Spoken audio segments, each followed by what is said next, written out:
going on, everybody? Good morning and welcome to Team MBS Media's Super Bowl 60 preview show. Of course, owner-operator of Team MBS, Joe Cardoza here, ready to break down not only the Super Bowl game, but also talk a little bit about the season that's just ended, kind of the highs, the lows, things we might even be looking for towards next season and the offseason. No way I'm doing a Super Bowl preview show by myself, so I have two of Team MBS NFL's finest. One guy's team was so close to making the Super Bowl, and then the other guy's team, I think he will join me in agreeing. A little bit disappointed in the way their season ended. Let's go ahead and bring in Randall. What's going on? Good morning, Randall. How you doing, man? Oh, I'm good. How are you? Prepping Can't food? complain. Can't complain. And then I had this team picked to make it to the big game. They almost did, but couldn't pull it off in the end. Mr. LA Sports himself, George Lopez, joining us this morning. George, good morning. How you doing, man? Doing good. I mean, obviously you can see I expected my team to be there today. You know, they were my preseason pick to represent. I actually had an LA Buffalo Super Bowl prediction this year, so still disappointing, but I haven't let go of the season yet, so I had to have my Ram gear and representing today. Understood. Man, Randall's face when you said Bills. Still fresh wounds, I see. Would have been a better matchup. Yeah, I think I thought for sure this was their year. Okay, well, let's just jump right into this. I mean, like we talked about, I think we all three of us agree. Two unlikely teams. I don't think any of us had these two teams making the Super Bowl. Playoffs, maybe one of us had that, but I don't think any of us, three of us, can say, oh, yeah, I knew this one of these teams was going to make the Super Bowl. So we got the New England Patriots, brand new head coach Mike Vrabel, Drake May, who was one vote away from being the MVP. The Seattle Seahawks with, man, the ultimate redemption story could be with Sam Darnold kind of cast aside by numerous teams. The Vikings, in my opinion, made a big mistake not re-signing him, let him go to Seattle. Here he is, a game away from being a Super Bowl champion. I want to start with Randall. What are some of your keys to this Super Bowl matchup, sir? First of all, the health of everybody is probably a big question for me to start. Patriots defensively, Harold Landry was limited. In his practices this week, he was limited, did not practice, and limited. And then Robert Spillane as well, the linebacker, was a do not practice, limited. Both are crucial for the Patriots 3-4 setup, and Landry bringing the pass rush while Spillane stops the run, which is super important in their system, especially with Kenneth Walker III running really his best that he has this season. I think 275 yards in the last 3 games.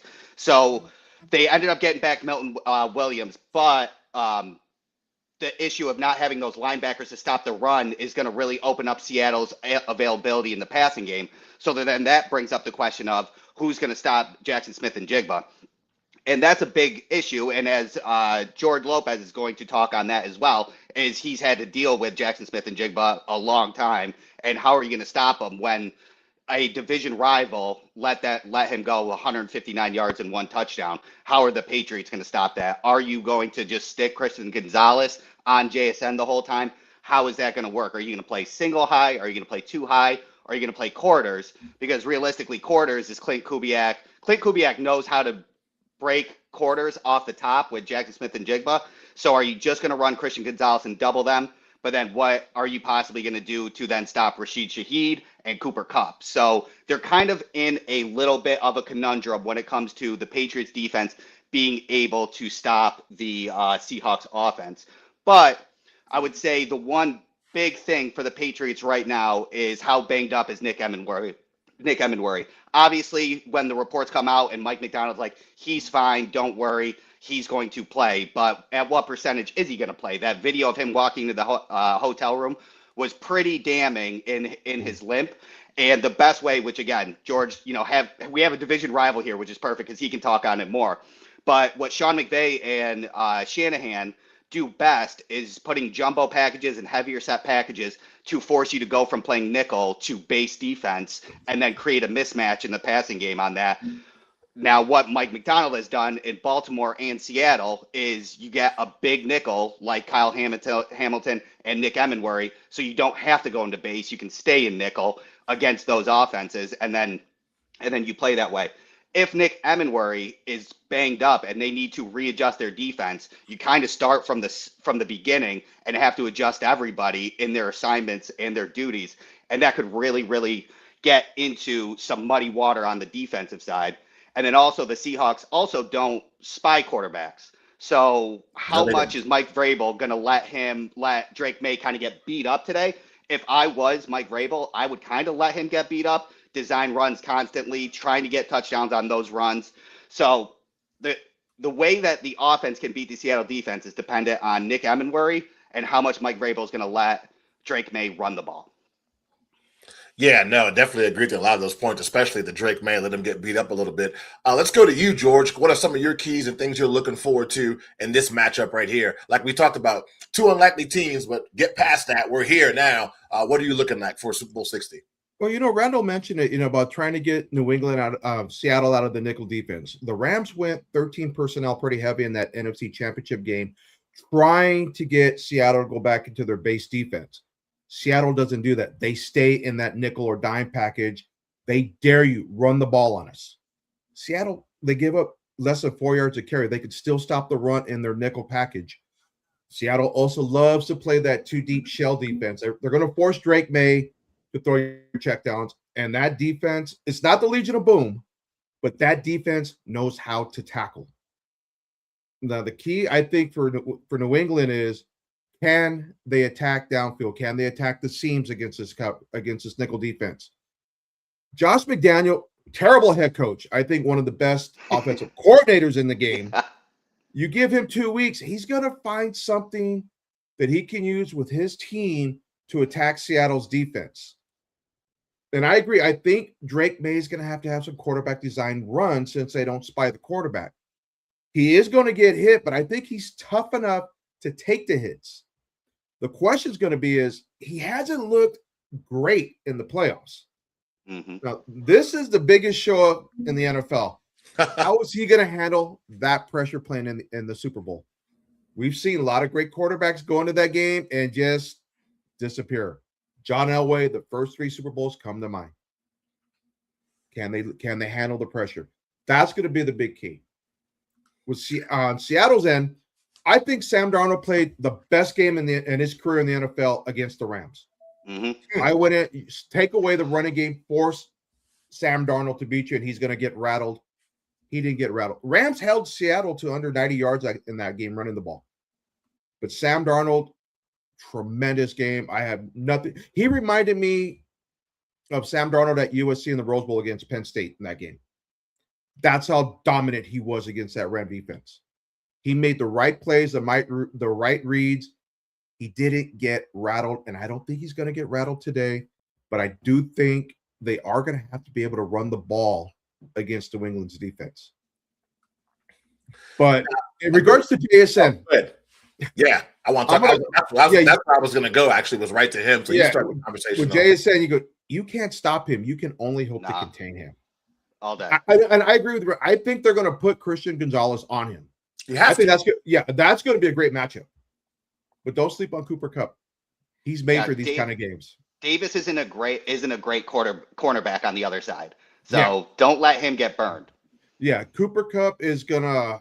I think he's gonna have. He's not gonna MVP type of game like he did against Cincinnati a few years ago, but he's gonna be a factor in this game. And with Shahir, look for him in the running game and like jet sweeps. Yeah, I was going to say there's so many weapons for Seattle's, not just JSN. It's just a tall task for the Patriots secondary. And let's also remember that for both teams, but I think maybe a little bit more from New England on the defensive side as being like a younger unit, first time on this big stage. Like George said, the lights get no brighter than this one. And I know that JSN is the straw that stirs the drink. Definitely can't forget that. But there's other guys on this Seattle team that can really, really hurt you if given the opportunity. And I mean, obviously, being as in-depth with draft content as he is, Randall would know a lot better than any of us. There's some guys on New England that they're really going to put in positions to, hey, you have to step up and really play a really, really good game this game. But if you look at what they've done during the course of the season, they've either been really, really inconsistent or haven't done that at all. And now we're asking them to do it on the biggest stage. So if you could just talk a little bit about, Randall, about the challenge that's facing the Patriots defense, because it's not just JSN. For sure. I mean, yeah, you have JSN, you have Rashid Shaheed, you have Cooper Kupp, then you have a good offensive line that they built in the offseason, and then you have Kenneth Walker behind there. And then obviously with Clint Kubiak and Peets as their passing game coordinator, they're one of the best dial-up when it comes to having a wide receiver one and opening everybody up. But you're right. When it comes to a younger class and what they had to do to kind of blend together the Patriots free agency and then their draft picks, it really, I think, is the most important one is probably Craig Woodson. I assume Jalen Hawkins will probably run single high when they play single high man. But if somebody is down in the box, Craig Woodson from Cal, rookie, is somebody that's going to have to cover Cooper Kupp or is going to have to cover AJ Barner, Jake Bobo, those big time wide receivers. Cooper Kupp is the veteran who can separate, and those are bigger tight ends or wide receivers that can be a mismatch in the slot. So whoever is being covered as the nickel or coming in as the slot, is that a mismatch for rookie Craig Woodson, or can he handle it? My guess is it's a big hill for Craig Woodson to climb, especially if Spillane and Landry are out to kind of cover those guys. And I do fear that could be somebody who needs to play the slot in the biggest moment. And can you do it as a rookie is a question. Yeah, there's definitely going to be a lot of pressure on them. And I think also, too, another unit, and this is very New England heavy to start off the show, but it is what it is. Another unit, in my opinion, that's going to be under a lot of heavy pressure and scrutiny is the Patriots offensive line. I mean, unless you really, really follow the Seahawks, you're a football nerd. A lot of people maybe not be able to name the starting four defensive linemen for Seattle, but you will be able to name them by the end of this game. Guys like Will Campbell, the rookie at LSU, who's been super inconsistent, especially coming off that injury, they're under a hell of a lot of pressure from this Seattle front four, and it's not going to need Seattle to call blitzes or bring a safety down. Just with their front four, they're able to create pressure, and this is going to be a big test for that New England front four. So going to you, George, having watched the Seahawks twice this season, just talk a little bit about what that front four can do as far as pressure goes and what's going to be expected from the Patriots offensive line. Oh, I think we might have lost George. I'll let you answer that question then, Randall. Okay, what was the question? Go ahead. No, I was just saying, looking at Seattle's front four, which has been able to create pressure without bringing an extra man down or calling blitzes, what type of pressure is this New England offensive line looking forward to before this game starts? Because it's going to be really, really difficult for them to protect Drake May, who, oh yeah, by the way, they say the shoulder's okay, but you know it just takes a certain kind of fall, the right kind of hit. It's a whole different kind of conversation. Let's talk a little bit about Seattle's front four. Yeah, it is going to be rough, especially because Drake May is still in his year two. He's a very good quarterback, but his one flaw is holding on to the ball too long and still trying to make a play happen. He does really good when he runs out of the pocket, but he does try to stay in the pocket or move up interior to create options to throw. So his sacks, a lot of his sacks come from that. So when it comes to the front four, I mean, Will Campbell, as you made, is probably going to have the biggest test. Like, he's a big, avid undercut guy as a left tackle. He'll do his 45-degree set, and he'll try to cut you under to get it down because his arm length is a little rough. That's where his big question mark was in the draft. So who's coming on the left side? And what Mike McDonald does best, other than being able to sit in nickel, is stunts and twists. And can Will Campbell be able to handle that? Because it's not going to be like DeMarcus Lawrence just lining up against Will Campbell one-on-one. How many times are you going to beat him? Mike McDonald is going to dial up plays where he's going to see all four on that line, including linebackers, including safety blitzes. How is he going to be able to handle that and identify it pre-snap? I think that's where they're going to be in the most trouble. So what we're talking about right now, George, is, and I wanted to get your take because obviously you've seen the Seahawks more than most, what the Patriots are in for with this front four of Seattle. Talked about them not always having to bring the safety down or sending a linebacker for blitz. They're able to create pressure just with their front four. Let's talk a little bit about that Seattle defense. Oh, that Seattle defense, like I said earlier, they're not the Legion of Boom, but damn, they're a scary defense. I think, the Rams were able to protect Stafford pretty well against Seattle all three games. I think New England, if they were smart, and I think Mike Vrabel is a smart head coach, they're going to look at those game films. What did the Rams do with their offensive line and their blocking schemes to slow down Seattle's pass rush? And I think they will incorporate some of the stuff the Rams have done, but their pass rush, oh my God, it's just amazing to watch. I'm a defensive type of guy. As you can see, my jerseys are all defensive nature when it comes to football. I don't have any hatred for Seattle, so I can actually speak confidently or proudly watching them play, even though they are a division rival. I do think New England is going to be they're going to have some trouble early on with that pass rush. Seattle, like you mentioned, Randall, they love to twist and stunt, and they're going to throw something at New England that their offensive line hasn't seen.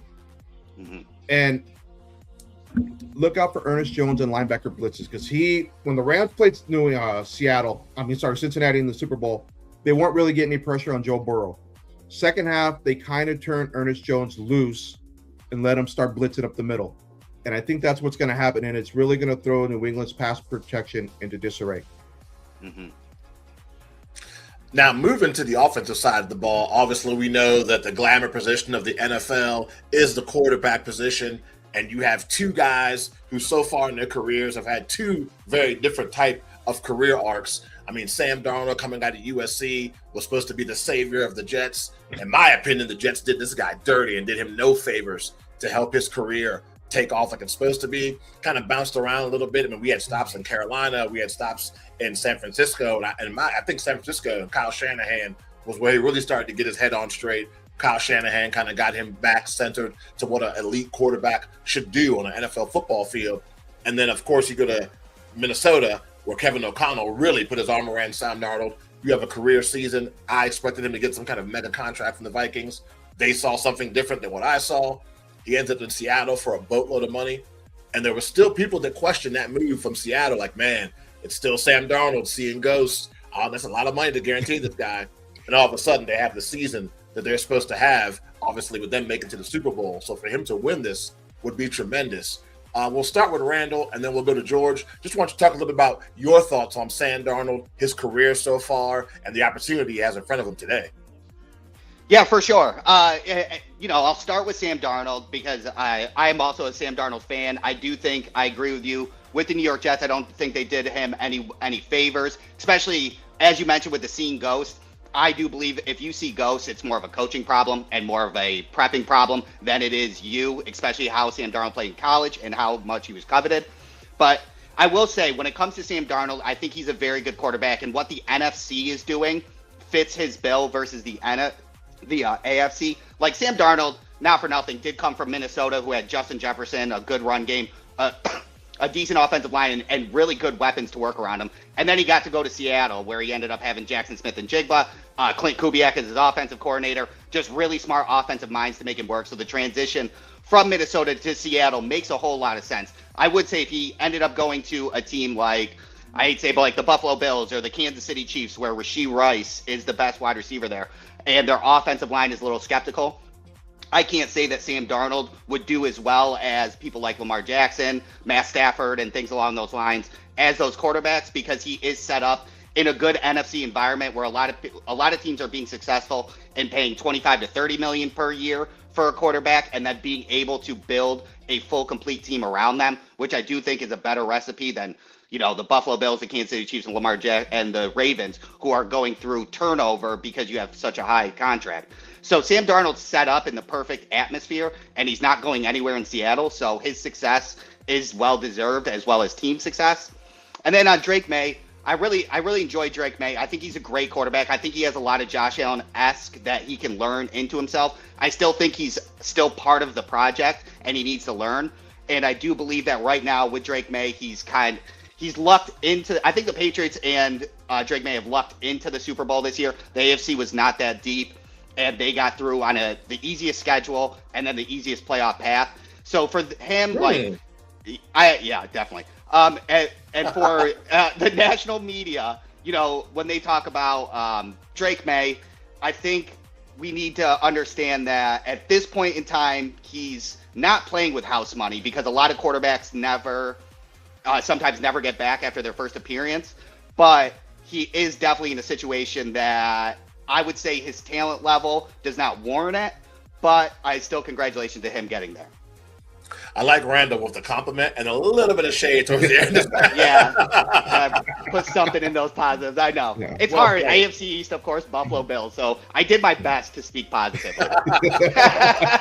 And I know that being a diehard USC Trojan fan, watching the Sam Darnold career arc so far, George probably has plenty to share, seeing it from a guy who's been watching him since his college days. Yeah, but I'm going to disagree with you too. I think the Jets did do something good for Sam Darnold.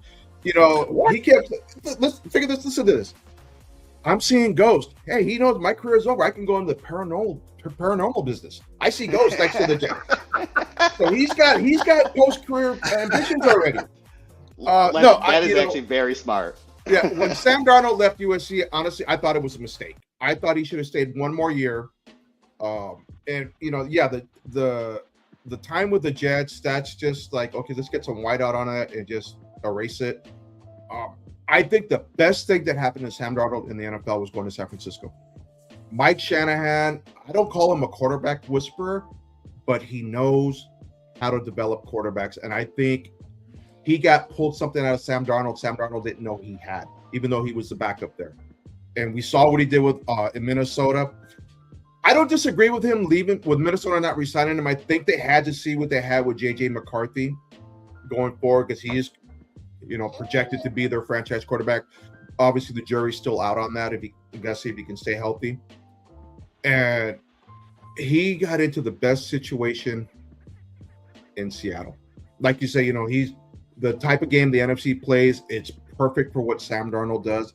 Truthfully, I would have loved to seen him come to LA and be Stafford's backup and be the heir apparent to Stafford. Now, I would have been ecstatic over that.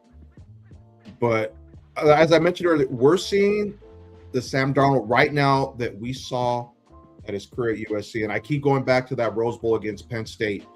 That moment, being in that big game, it didn't faze him.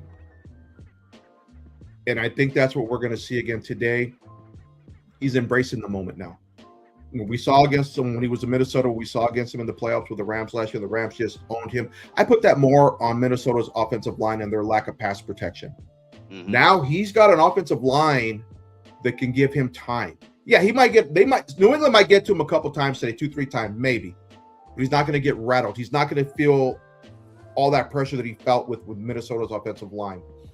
And he's going to be able to embrace it. You're going to see USC Sam Darnold today in this game. So Trojan fans like myself who are rooting for Seattle just to see Darnold get a ring, we're going to get, flashbacks to his time with USC.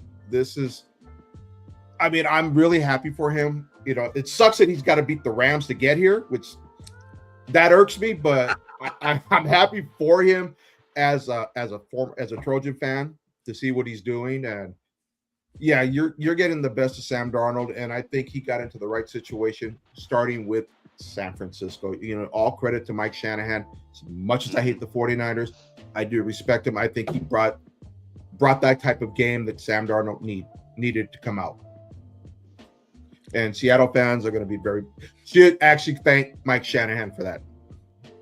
You are a better man than me. I think a lot of quarterbacks could thank Kyle Shanahan for helping them. Like Kyle Shanahan in my division, I would hate him so much. I would not respect him. I would not respect him. I kept saying Mike Shanahan. I don't know why. I kept thinking of his dad.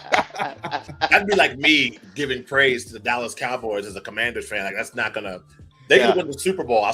Believe me, a lot of Ram fans I know are going to want to smack me upside the head for saying something nice about anybody connected to the 49ers. Wait till you get off the show. Your phone's probably got like 15 text messages. Right. Well, I'm going to silence my phone. You've been kicked out of like 5 different Rams Facebook groups. This guy's a fraud, man. He's not one of us. Hey, man, I'm a realist. I speak. You are. I speak up here. I don't speak from my heart all the time. Yeah, in sports it's hard to do, but that's the way you got to be if you want to be that way. Objective for sure.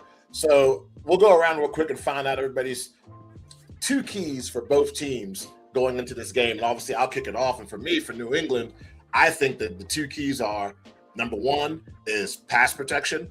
They have to give Drake May time to do whatever he needs to do, whether it's passing the ball, design runs. The offensive lines are in a lot of scrutiny for this game. So pass protection is one of the keys for the New England Patriots to me. And then number 2 is going to be the others on defense, not named Christian Gonzalez. You've got to don't underestimate this Seahawks offense and think, if he can't get the ball to JSN, there's nothing Sam Darnold can do. There's nobody else in this field that can hurt us. Because if you think that way, you're going to be watching the confetti of a different team's color falling down in this game. So for me, the keys to the game for the Patriots are going to be pass protection and the others on defense stepping up and making big plays. I think for the Seahawks, one of my keys is don't be overwhelmed by the moment. We weren't supposed to be here. It's a lot of young guys on Seattle. You have a head coach in year 2. There's not a lot of Super Bowl experience on the Seahawks team, don't be overwhelmed by the moment and make you make a key mistake, whether it's not dropping back far enough in the pass coverage or dropping a key pass because whatever reason you weren't focused on catching the ball. Sure. They can't let the moment overwhelm them if I'm Seattle. And then the second key to the game, go back to your roots in those Pete Carroll days. The run game is going to be key for Seattle. If Walker III is able to get 5-6 yard gains and make it third and manageable or second and whatever play you want to call, I think that's house money for the Seahawks. So those are my two keys for both teams for this game. We'll go to George and we'll go to Randall. Two keys from each team for this game. Well, I think with New England, I agree with you. One is going to be pass protection. They got to give Drake May time to get that passing game going. But I think the biggest key for New England, they got to run the ball. They got to be able to run. They cannot become one-dimensional against Seattle's defense. Otherwise, New England, they got to average at least 4 yards a carry. And they got to run for, I want to say, at least 110, 120 yards in this game. If they're under 100 yards, it's just going to be a long day for New England. On Seattle's side, I go back to what Pete Carroll did the first year when Seattle blew out Denver in the Super Bowl. When they were practicing getting ready for the game, all right, we're going to do our halftime break. He actually did the time limit that you have in the halftime show at the Super Bowl. So he got the team prepared for that extended time at halftime. So everything was already natural for them coming into the game. I think Kubiak cannot rely so much on JSN. He can't be a one-man show today. He's got to get everyone involved. JSN's going to be the go-to guy. We know that. I mean, you can't stop him. You can only hope to contain him. I think he's going to go off for over 100 yards receiving today, but Darnold's got to look for his other receivers. He's got to distribute the ball. And I agree with you. They got to run the ball. They got to, so you don't want to be one-dimensional in the Super Bowl. This is not the 1980s football. You got to spread it out. You got to be able to run the ball. You got to, okay, we're going to do check. Even if you're using short passing game as your running game, you got to get Walker involved. He's got to have at least 20 touches today. They do that, I think Seattle's going to be fine. Going back to New England as well, they got to be able to find a way to attack that too high shell defense Seattle wants to run. They got to figure out a way to get them out of that defense. If they can get them out of that, I think New England's got a chance to put up some points. Now, it's just going to be the question, can McDaniel figure out a scheme to get Seattle out of that defense? God, did I say McVay? I meant McDaniel. I even got a Ram shirt on. I got too much Ram on my mind right now. So you should have done like Randall and just totally gone away from your team. No hat, no shirt. That's what I'm saying. Yeah. You know what? Because I just think I just thought we're supposed to be here because nothing would have been greater than to win a Super Bowl on the 49ers field. Yeah, you think? Oh, that's fair. Good point. Good point. And spinning to you, Randall. 2 keys for the Patriots and 2 keys for the Seahawks in this matchup. Okay, I'll try and not repeat because those were all very good keys. So I do agree. And I'll do 5 because the running game is important. Kenneth Walker III, basically just run away from Milton Williams and get over 100 yards. I think that is pretty much supplants you in a win. But other than that, I won't repeat. I would definitely say health-wise on Landry and Spillane, where are they in terms of percentage? Because they are huge in pass rush and stopping the run. So it's super important, very important to see where their head's at. And then really to me, it is, can Drake May overcome his deficiencies and his inexperience in the Super Bowl? I think is a super, super important conversation and element to the game. Because they played the Chargers, where the Chargers didn't really, I don't think the offensive line came on the plane to play them when they played. Justin Herbert dropped back 44 times and was pressured 39 times out of those 44 times. Then you play the Texans, where C.J. Stroud threw 4 interceptions and a half, gave them position to score multiple times, and then you had the Jarrett Stidham Broncos. A quick stat for Drake May. Drake May has an EPA of negative 17.7 as a passer in the playoffs. That is the worst quarterback in the playoffs, where the quarterback has won the conference and made it to the Super Bowl. The second worst, if anybody wants to guess, anybody guess on a quarterback who is the second worst in negative EPA when heading to the Super Bowl? Ooh. We're talking the history of the Super Bowl? The history of the Super Bowl in EPA. Oh, man. Oh, man. So Drake May's at negative 17.7. This person's at 0.9, negative 0.9. my God. Stark difference. And that would be Jimmy Garoppolo for the San Francisco 49ers. Oh, Wow. Yes. Yeah. So that's how I was going way back in the day to see what quarterback stunk back. Me So, too. In that stark difference in statistical, I mean, that's a huge mental game in that aspect for Drake May, knowing, you did play poorly in the playoffs and made it to the Super Bowl. Can you not get in your head and get into quicksand because of your poor play adding up to the Super Bowl, or can you erase it and actually just play to the best of your ability? I think that's a big question. So Drake May has a lot on his table to in a Super Bowl in his second year to overcome mentally and physically. So I'm very interested in that. And then for Seattle, I do agree. It is going to come down to other weapons and the offensive line, and then the health of Nick Emenworry.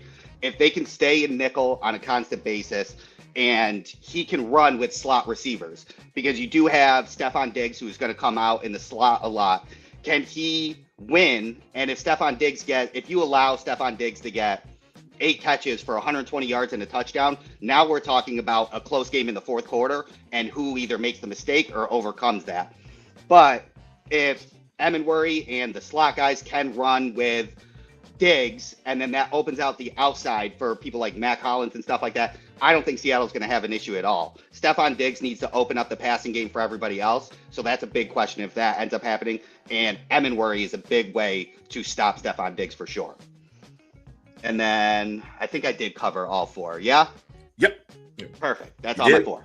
The one thing I don't want to see New England do right off the bat is try to throw a long pass first play of the game. Yeah, don't do that. Don't do that. I remember John Elway doing that in Super Bowl 22 against Washington. I don't want to see them doing that with Drake May, but I also don't want to see them be ultra conservative either with it.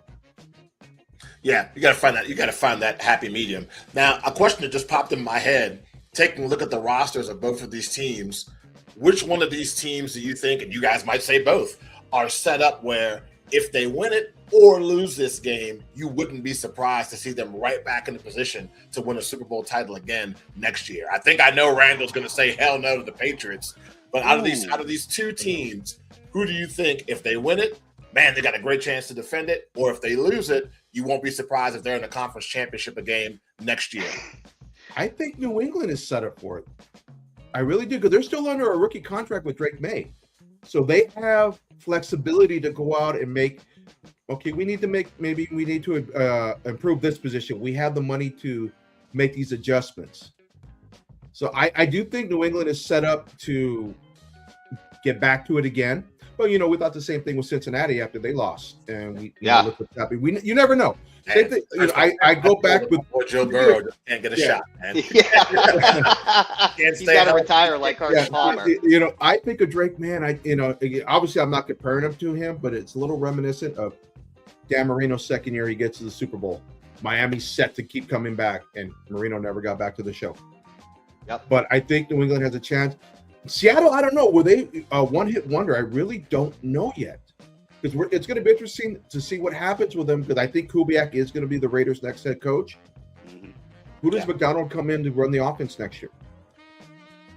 And what type of moves are they going to have to make in terms of their salary cap? Who's going to be a salary cap casualty? Yeah, I hate to say it, but that all makes sense. It does, because really, the Patriots still coming into next year have, I think, roughly like $30 million in cap with the rookie contract, with how much they spent this offseason to get to the Super Bowl. So I agree overall, but I will say that I think Mike McDaniel is one of the smartest defensive-minded head coaches that we have in this league. He's incredible. So he will have to adjust in losing Kubiak. I do think they lose Peets. I think he becomes his Seattle's passing game coordinator, moves to the Raiders to become the OC. So you're losing Peets and Kubiak on the offensive side. And as I said about Sam Darnold, I do believe that Sam Darnold needs a good foundation and structure around him to be successful. So the offensive coordinator is key. Now, picking that offensive coordinator is the worst possible point, because that could really derail that whole offense, and then you're not getting to the playoffs. Patriots can spend money to win. And I don't, and as George said, I don't think Josh McDaniels is going anywhere because nobody's going to want him as a head coach. But why would you leave New England as an OC if you just made it to the Super Bowl and then you can try and run it back? So you're going to have McDaniels as the OC again next year. So that's going to be supplanted with Drake May with more money to spend. They'll spend it right because they're the New England Patriots. So I startlingly hate to say I would, if I had to put the house on the line, I'd say the Patriots. But you know, an interesting thing I always think about when a team wins it when you're not expected to get there, it's one thing to have that hunger and that desire climbing the mountain. Can you keep it once you get to the top? Right. That's going to be the key. Whoever wins today, are they going to have that hunger to keep it going next year? I will say this is Vrabel's first as a head coach Super Bowl appearance, right? Yeah. Right. And the amount of heartbreak that he had to deal with in Tennessee because he made, Ryan Tannehill look good, which was insane because you had Derrick Henry. So like the amount of heartbreak that he's gone through Tennessee, I think if he loses his Super Bowl, I think Vrabel has a good enough head on his shoulders to be like, nah, like this is it. Like rookie contract, like let's get it done before we have to re-sign Drake May. Wait, do you guys think that he may have been in touch with Belichick just for some, hey, can you give me some advice? Preparing for a Super Bowl. I think Belichick might even be out there. We just haven't. Nobody's gotten their cell phone in the right position yet to catch it. I wouldn't be surprised. I'd have him on Zoom all week. Belichick's probably out there with a camera recording. Yeah, that would be stupid not to use that resource. Yeah, it would make perfect sense. I know they respect each other. Maybe Belichick, reached out. I'll give you my video guy so you can record Seattle's practices. Who knows? Yeah, I threw it out there. Man, you and Randall Randall with the Patriots are lucky to be there. You with the cheating allegations, the Patriots. I told you pre this conversation that I was bringing haterade. Yeah, and, you did. And we haven't even got back to the second segment yet. I'm going back. Super Bowl 36. The Rams ran a play in the Super Bowl. They had never ran all season, and New England knew what was coming. And they came out, they filmed the walkthrough when the Rams ran it in practice. So I haven't let go of 2017 Dodgers Astros, and I refuse to let that stuff go. Listen, that's why I'm not going to say that, like the filming and they cheat in the filming, but Grant Udinski, the OC of the Jaguars, he was a hot commodity, and one of his specialties was legal sign stealing because he came from San Francisco, I believe. And remember, him and Robert Saleh got in a heated fight because they were saying that Grant Udinski was stealing his signs. It was like, well, unfortunately, it's illegal. So like that's where like the layers of the thin red line of what's cheating and what's not cheating, right? Yeah, for sure. No, not out. So, man, a good comprehensive breakdown of the Super Bowl game. The preview show is not over. Take a quick commercial break. When we come back, myself, George, and Randall will talk about the season as a whole. Kind of players we thought were going to do one thing and did something else. Teams as well. You're watching Team MBS Media's Super Bowl 60 preview show. After this commercial break, be right back. Keep it locked. You are watching Team NBS Media. We are a digital media brand covering sports, entertainment, and lifestyle, with team members all across the country. Through our written content, podcasts, and video content, we bring you fresh and professional content. Interested in joining the team? Shoot us an email or DM. Make sure to like, share, and subscribe. In 2006, we founded Yeti Coolers with a simple mission: build the cooler we use every day if it existed. One that was built for the serious outdoor enthusiasts rather than for mass discount retailers. One that could take the abuse we knew we'd put it through, out in the field and on the water. One that simply wouldn't break. We decided early on that production innovation would come from necessity and first-hand experience, not from market research and data analysis. Today, Yeti products perform when it matters most. Whether that be an excursion into the remote Alaskan wilderness, chasing redfish on the Gold Coast, or just getting together with friends in the backyard, we make gear that helps you stay out longer, travel farther, and live harder. # built for the wild. Welcome back to Team MBS Media's Super Bowl 60 preview show. Joe Cardoza joined by Randall and George. Just did a nice breakdown on both teams and kind of expectations. We'll do our picks on who's going to win the game at the end of the show. But we definitely wanted to do a little bit of a look back and a recap on this past season that just ended. Now, this was not in the pre-show notes. This is coming off the cuff, so I hope you guys are both ready for this one. without making the show an hour long, can we talk about the teams we cover? So me being a Commanders fan, Randall being a Bills fan, and with George covering the Rams, just kind of your recap of the season and what you have to see in the offseason. I'll start it off with the Commanders. Obviously, 2024 was a rebirth of the franchise. We got new ownership. Jaden Daniels played out of his mind and dragged that team, in my opinion, to an NFC championship game where we got beat down by the Eagles. High expectations coming into this season. But for me, kind of like piggybacking on what Randall was saying with the Patriots schedule, I saw that Commanders schedule and was like, man, I don't know. Double-digit wins are not going to be very easy this season. We had a lot of luck on our side. Think about that Chicago Bears Hail Mary. We also had a lot of luck on our side, too, as far as the injury bug goes. You have the Terry McLaurin holdout. Never quite got into a groove this season. Obviously, Jaden Daniels in and out of the lineup and a host of other injuries. So I'm not terribly surprised in how the season ended for the Commanders. Moving into the offseason, what I want to see is we need some serious help on the defensive side of the ball. Edge rusher, safety, linebackers that are under the age of 30 would be nice. That's what I want to see from the Commanders, and obviously a lot of luck as far as staying healthy. I think if we can improve our defense, stay healthy, and have Jaden Daniels play to his potential and our new OC unlock even more talent from him, we have a chance in a position to be a playoff contender next year for sure. But for me, just from what I expected at the beginning of the season, I wasn't super disappointed in the Commanders season. I thought we'd be competitive, but I did not see us making another NFC championship game because so many things had to fall in our favor for us to be able to repeat what we did in Jaden Daniels' rookie season. We'll go with Randall with his recap on the Buffalo Bills. Yeah, so for the past 2 years, Buffalo Bills, I've always said that they have overachieved in 2024 and 2025. We were in a rebuild after we traded Stephon Diggs a year early, so we were retooling, and our roster was not really Super Bowl caliber, in my opinion. So what we managed to do in 2025, mind you, with an easy schedule, we overachieved in making it and playing the number one seed and almost taking them in overtime. So I really do appreciate that. The way that the offseason went, I think, was kind of the best case scenario for me. And I was one of those folks who, when Sean McDermott was fired, I was okay with it immediately, just because I do believe that after 9 years, if you have not made a Super Bowl appearance, you don't really have much slack to go with. Why are you going to give a head coach a 10th year if you never made it to the Super Bowl appearance? Andy Reid had to move in Philly and things along those lines. You move John Gruden and you win a Super Bowl when you trade for him.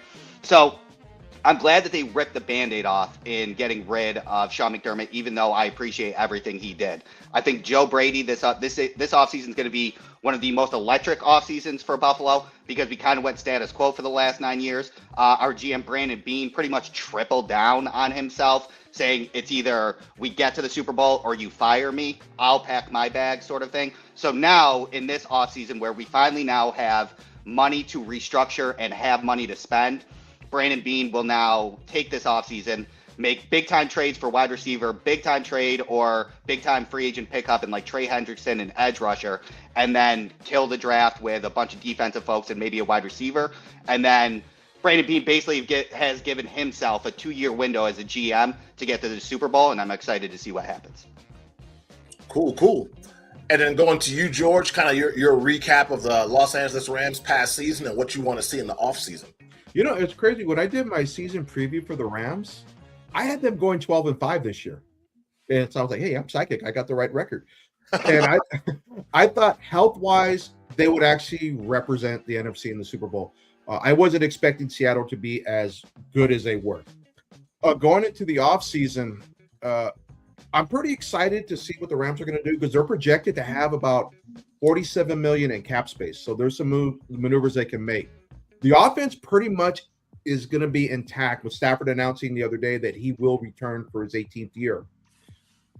The question mark that the Rams are going to have on offense is what do we do at right tackle? I don't think they're going to re-sign Rob Havenstein. I think he's going to be out the door.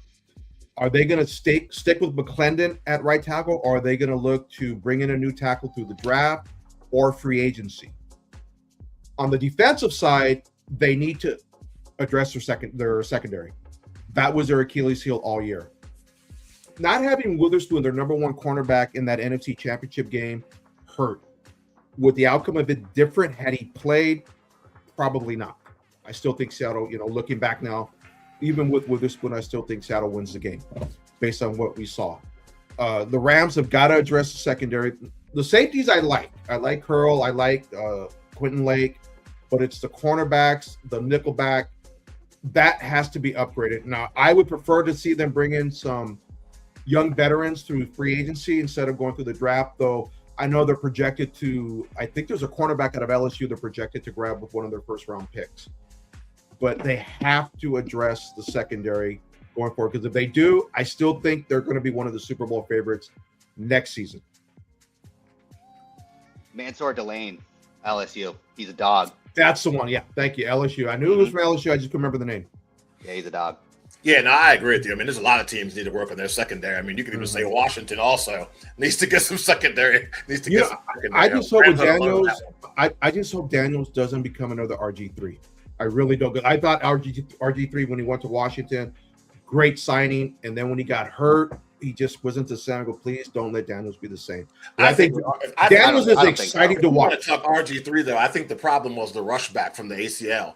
The T-shirts that he had, how many weeks left until I get to play. He wanted to get back on the field so bad, and they just, we got lightning in the bottle. We'll let him do his thing. There was no one that said, "Hey, let's slow down." I know you want to come back in 3 weeks. Daniels is just so exciting to watch on the field. Yeah, I think he'll be fine. It's different mentality too. Yeah, it's a different mentality. He's not the same player as an RG3 mentally as well. So, hey, looking at the season as a whole, wanted to get you guys to take an opinion on this. What is a team and a player that the media was super hype on before the season started? This guy's going to do X, Y, Z, or this team is going to the Super Bowl. It's a lock, and they fell flat in their face. You've been holding in your comments and your thoughts for the whole season. We'll start with George, then we'll go to Randall and me. A team or a player that the media was just pumping them up, talking big game, and they fell flat in their face. Who do you got for this past season? I think the easy answer to say regarding the team is Kansas City Chiefs. That's mine. But the one I'm actually going to talk about are the Detroit Lions. Detroit. I mean, they went from NFC Championship game 2 years ago. Last year, 15-2, losing their first playoff game in the divisional round, and then this year they don't make the playoffs. They're digressing. You know, there was a question mark. How is Detroit going to be losing their two coordinators this coming into this season? They showed flashes of what we had seen in the last 2 years, but when they needed most, they didn't show up. And media had Detroit Super Bowl contenders. Everyone was on the Detroit Lion bandwagon, and they faltered when they needed to show up the most. They're the biggest disappointment. Kansas City, they had so many injuries. I'm sorry, I'll let you get into that, Randall, with Kansas City, but I think Detroit, for me, Detroit was the biggest disappointment this year. Randall? Okay, so Lions were the number two answer, by the way, for me. So you covered both. Jordan, me and you were thinking pretty much the exact same, so I agree.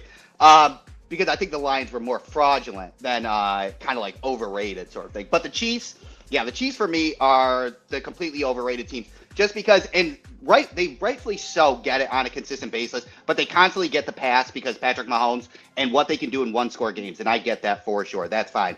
But they kept giving pass over pass, and basically the media was like, if they come in as a 7 seed, they're going to make it to the Super Bowl. Sure, like that's kind of like not being realistic, and there's, football's hard.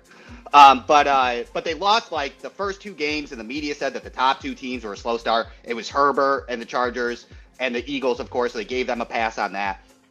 And then they beat the Giants, the Lamar-less Ravens, the Commanders, Vegas, and then the Lions at home. So they were like, okay, they're going to go to the Super Bowl, no big deal. And then they were like, oh, when Rashee Rice comes back, he's a wide receiver one. He's going to unlock the offense, and everything's going to be fine. Not. And then, they ended up missing off the playoffs. And now the media's like on Travis Kelce alert. Like, is Travis Kelce going to come back? So they go to the Super Bowl next year. No, they're in a lot worse shape than it is transpired in the national media, to be honest with you. They need to either retool or completely rebuild with Mahomes' QB contract. They're sitting at negative $55 million in the cap. They need to restructure Patrick Mahomes completely, which is pushing $42 million down the road. They're still in negative cap at that point. So now you have to restructure Chris Jones, that's $12 million, and another guy just to start spending money and then start trying to compete. The roster isn't good enough to just get to zero and then build on minimum contracts and be able to get to the Super Bowl. I think they really need to sit down and be like, is next year our year, or should we just give Patrick Mahomes more time to rest and heal and then come back in 2027 as 100%? But national media is just consistently like, oh no, Super Bowl next year. It's 100% going to happen. So I think the national media keeps overhyping the Chiefs when they really need to look at the Bills, the Ravens, and the Chiefs all need to rebuild because they have high contracts, and they still talk about the Chiefs getting to the Super Bowl. You know, Kelsey's career is already on the downward trend. He proposed. Don't play next year. He got engaged. That's like, just it for. He's done. If you're gonna play next year, play in 2027 and then retire after that. But I don't think you need 2 years. You know, they say like, you know, the biggest R's where people when they retire, like regret this and that, like what happens. The other R is the ring, but the engagement ring, not Super Bowl, the engagement ring. You know. Oh, there you go. Yeah. And congrats to him. You know, I'm happy for him, and you know, Taylor Swift. I wish him nothing but the best. But his career is going to start going down even more. Agreed. So for me, I had a toss-up, man. I was fighting between two teams on who I thought the national media said they're going to be fantastic, and they ended up not being fantastic. And I ended up going with the Pittsburgh Steelers.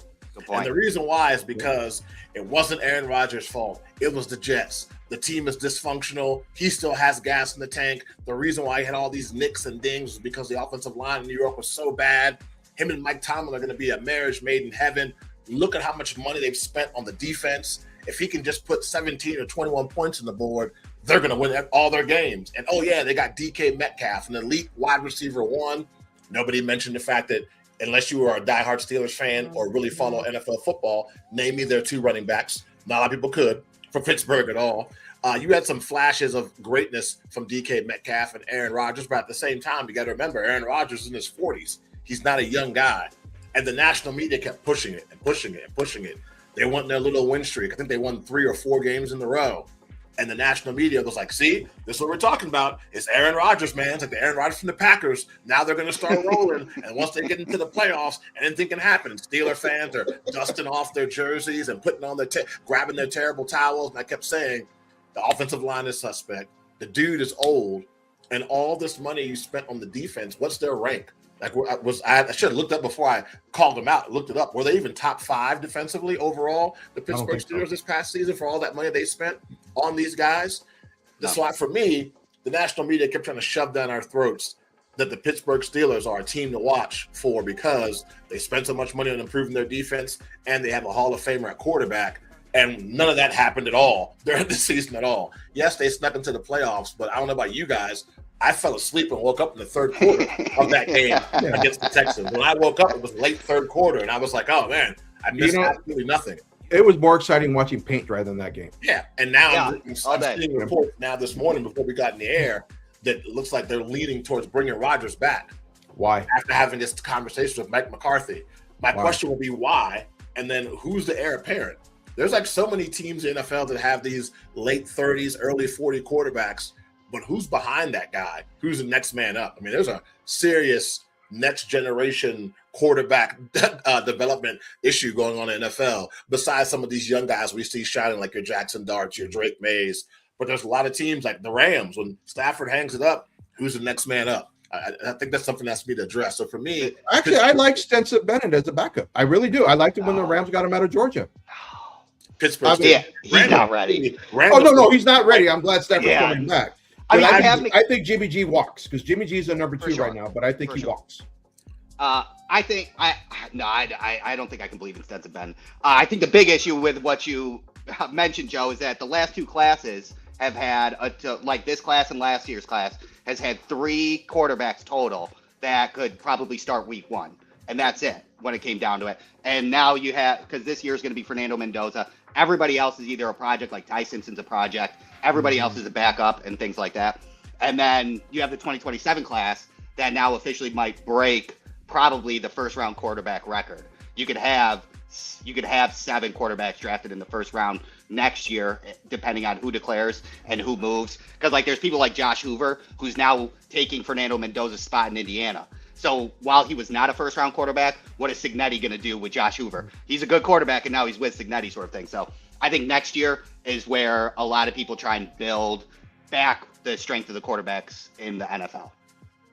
Now, 2 more questions left in our season recap review. Second question is, who was the biggest fraud of the 2025 NFL season?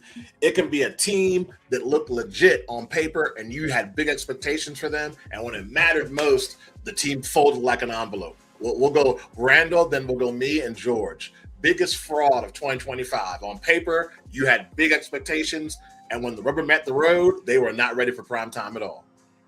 Okay, I'll do a quick one and then 2, because my second one was Detroit Lions for the biggest fraud, because I do agree at that point.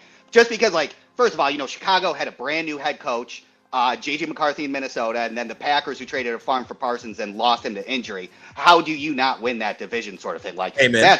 That's absolutely brutal. You cannot let that happen. Some injuries happen, but I think money management was one of the biggest things for the Lions and why they were frauds, because if you looked at their defensive line, their offensive line, they were older and some were a little bit banged up. And they decided to spend money on David Montgomery and Jameson Williams. I'm not sure why you would extend David Montgomery that early when you had Gibbs there, and Jameson Williams when you paid ASB. So when that Amon-Ra St. Brown, thank you. So I think they handled the money and the roster construction pretty wrong, even though they had a good roster on paper, and some of those losses were just so brutal to where they're fraudulent. And then a quick player, I'm going to go J.J. McCarthy.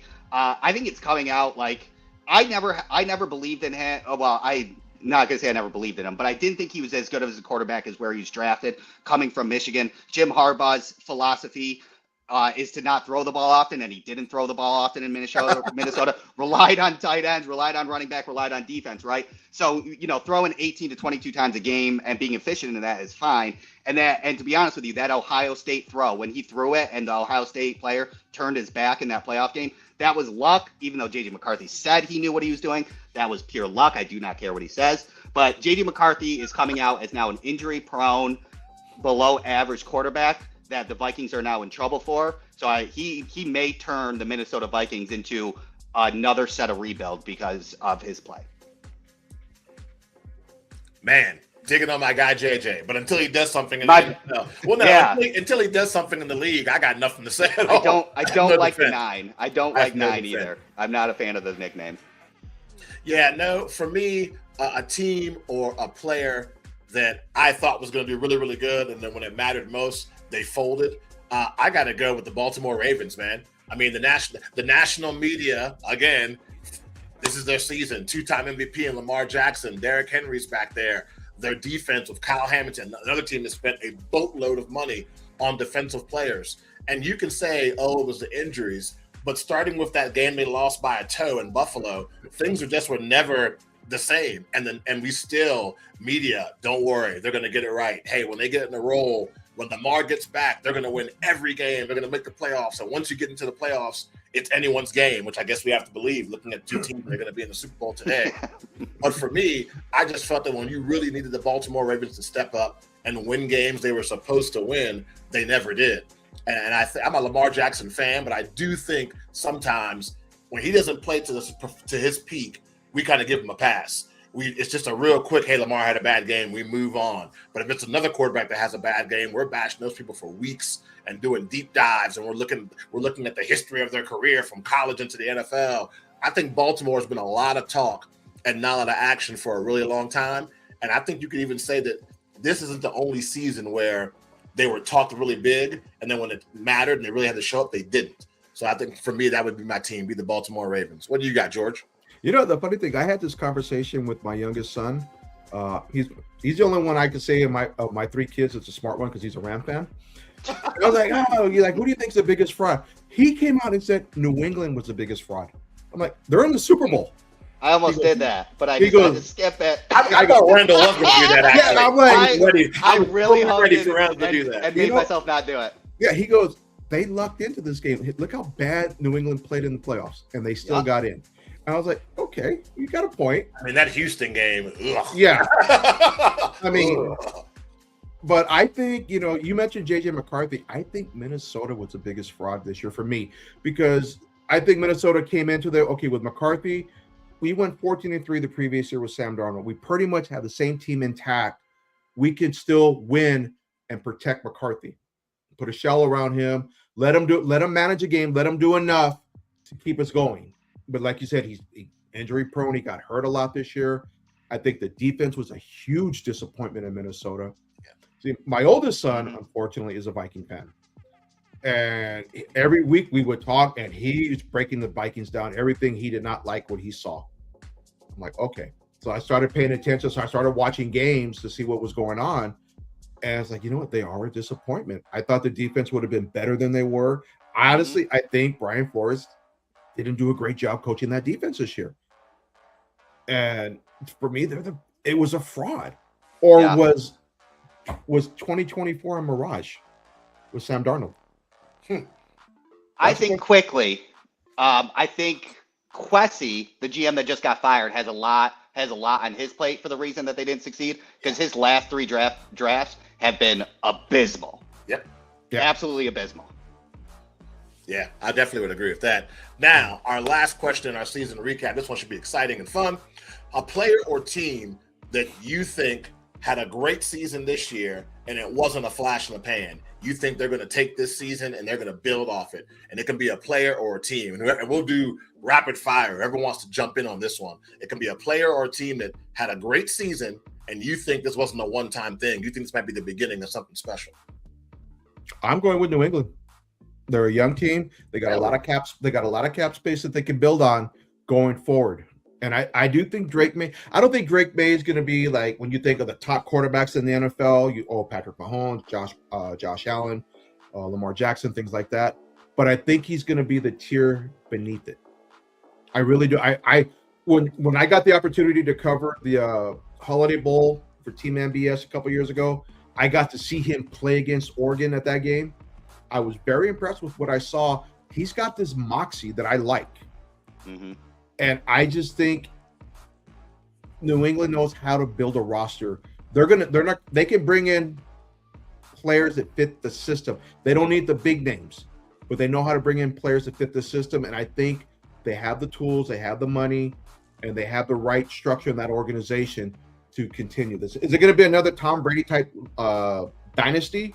No, but I do think that they have what it takes going forward to continue to be in the show. Yeah, that's good. You know who they're going to get? Max Crosby. And it's going to make me really angry that they're going to get Max Crosby. Oh, yeah. Man. They have the money.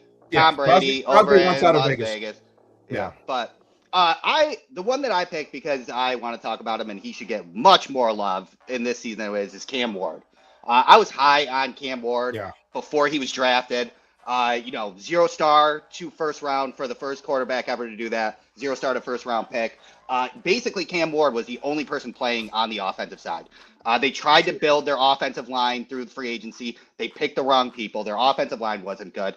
Tony Pollard got hot later in the season when it didn't matter, but again, it didn't matter. And then their wide receivers just weren't playing football either. Their tight end, they did not have a real tight end room, a pass-catching tight end room. So it's basically Cam Ward out there with bad coaching, just like how we talked about Caleb Williams. When Caleb Williams went to Ben Johnson, everybody's like, that's going to unleash him because it was poor coaching. Well, Cam Ward had a bad team and had bad coaches altogether. And he was not utilized the right way. It was not fair to him. So I think that he is a very, very good quarterback, and it's going to go 2 ways for Cam Ward. Either the Titans are going to figure it out, or they're going to let him walk, and he will be the next Sam Darnold being in the Super Bowl, without a doubt. Oh, I like it. I'm sure Titan fans love to hear that. It's been a while. It's been a while since. Unless you said Ryan Tannehill, all the hairs on my arm stood up. Yeah, he could come to LA, and McVay would do wonders with him. He's a fantastic quarterback.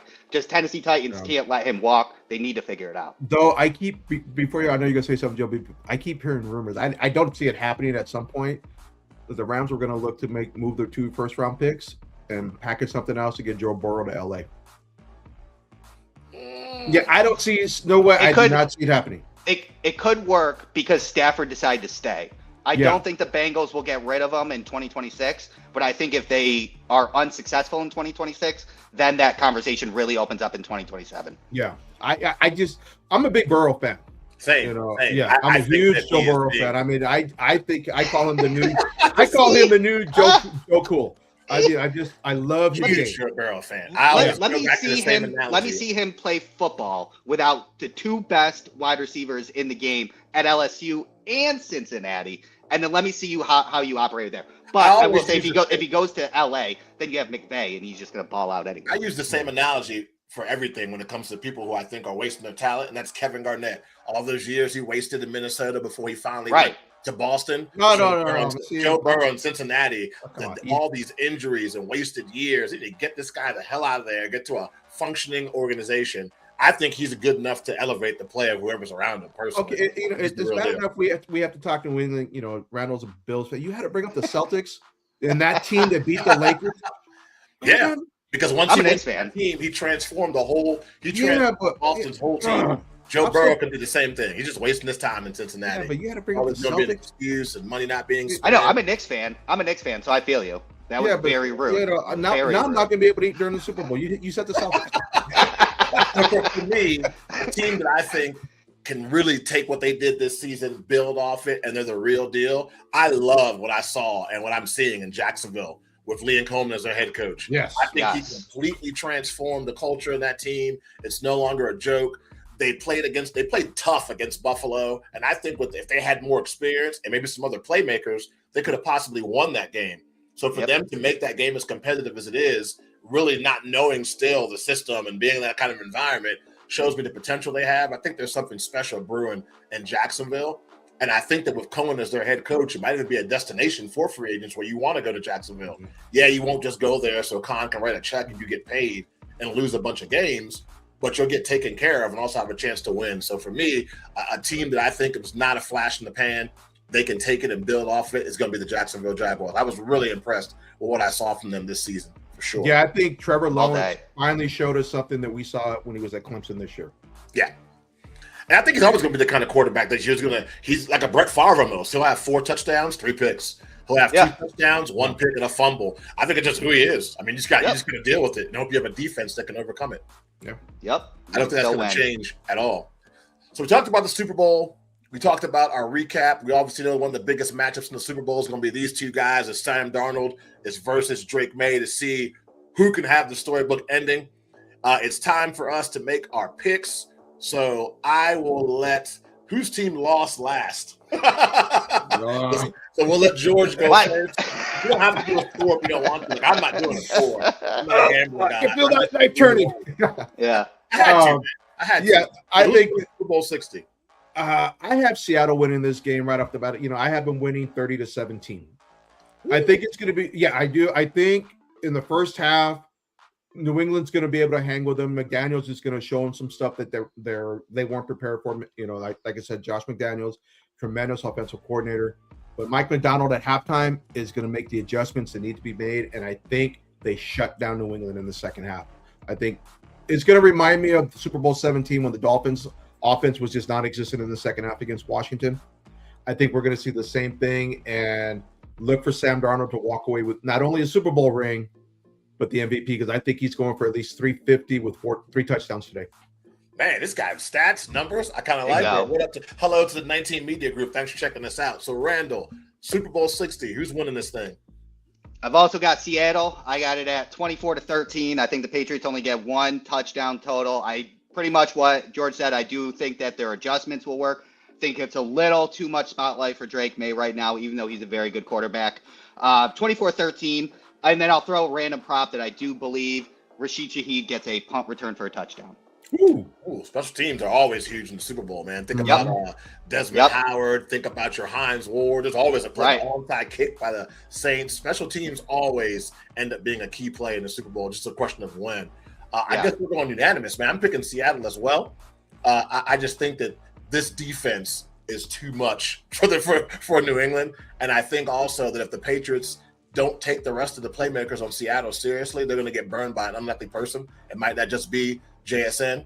So I'll go Seattle. I think the game will be competitive. I'll say 27-21 Seahawks. they win the Super Bowl and take it back to the Emerald City. And I also think there's a chance they can probably come back next season and have a good chance of defending their championship as well. And then we got a 31-17 Seattle prediction by the 19 Media Group. So, man, a lot of Insta Seahawks fans here today. I knew there was no way on God's green earth Randall was picking the Patriots. Absolutely not. That's when I lose all my friends. Yeah, there you go. if the Cowboys were in the Super Bowl right now, playing against the Broncos with their backup quarterback, I'd be all about Denver. Yeah, right. Stedham can pull it off, man. You can outduel Dak Prescott. I would never give Dallas any credit at all, man. Ooh, would I do that with San Francisco? That's a good question. I think you probably would. Maybe not in the show, but in private, yeah, you would. I don't know. You're a lifelong Ram fan. Well, hey, I want to thank Randall and George for joining me on this Super Bowl 60 preview and the season recap. Make sure you like and subscribe. All things Team NBS Media. I don't know about you guys. I'm excited for this game. Also, really, really excited for the halftime show. So we can see. Yes. Perform. I'm super excited about that. Like I said, make sure you like and subscribe to All Things Team NBS Media. Want to thank you guys for joining us. Hey, Joe, can I say something real quick about the halftime show? And I know we don't we don't get into politics with us and all this. The people that are complaining about this, educate yourself. He's an American. Preach. Yeah, that's all I gotta say about that. That is shocking to me minute by minute. For real. I don't even know what to say. I grabbed my phone to type something smart ass remark, and I'm like, I can't. I don't even. Yeah. How stupid can you be? Come on, man. Not worth the fight. No, it's not. But and the amount of people. It is worth the fight in a broad spectrum. But tweeting to one person being like, this, like, that's not worth it. Yeah. Like my IQ I just feel like my IQ drops if I try to fight with these people. And the people who are so angry because he doesn't speak English, it's going to be a Spanish performance, and they're typing this post while they're stuffing their face with guac and chips and getting ready to taco night. So I don't understand. I don't understand. Anyway, enjoy the game. You guys be safe. Thanks for checking us out. We'll talk to you guys soon.